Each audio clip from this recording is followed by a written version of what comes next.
Dans cette vidéo, on va voir comment est-ce qu'on trouve un vecteur après une rotation. On va avoir besoin de ce qu'on appelle une matrice de rotation. Ça, c'est la matrice de rotation autour de l'axe Z.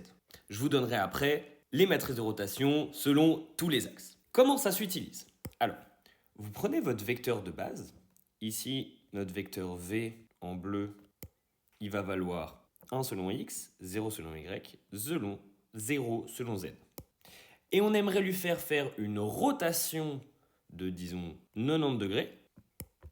Et si on fait tourner le vecteur V de 90 degrés, on va obtenir un vecteur selon Y. On va l'appeler V'. Ce V', il devrait valoir 0 selon X, 1 selon Y, 0 selon Z. Comment est-ce qu'on va faire pour l'obtenir? Ce qu'on va faire, c'est qu'on va prendre le vecteur de base et le multiplier par la matrice de rotation. Ici, la matrice de rotation, elle est selon Z, elle est d'un angle de 90 degrés. Donc, je vais prendre ma matrice de rotation, remplacer l'angle par 90 degrés, et j'aurai la valeur de ma matrice de rotation.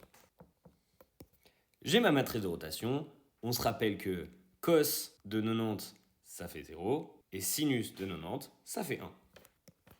Maintenant, je vais prendre le vecteur de départ, et je vais lui appliquer la matrice de rotation, de sorte que mon vecteur final, ce sera la matrice de rotation, multipliée par le vecteur initial. Et on tombe bien sur la valeur souhaitée. Donc voilà comment est-ce qu'on fait la rotation d'un vecteur. Je résume. Vous avez un certain vecteur. Vous l'exprimez selon votre repère de base. Ensuite, vous voulez le faire tourner.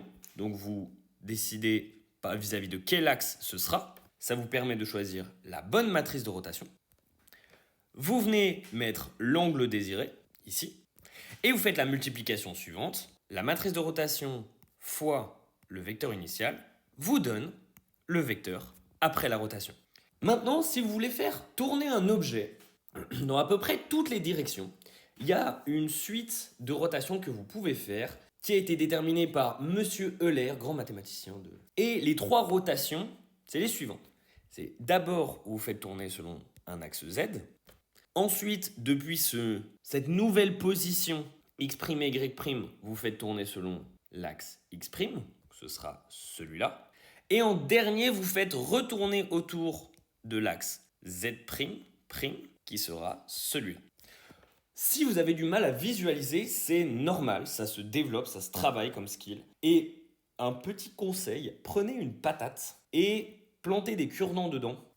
Moi, ça m'a énormément aidé à visualiser ces problèmes-là. Je vous mets ici les trois matrices de rotation selon les axes X, Y et Z et le calcul à faire pour trouver le vecteur final après la rotation.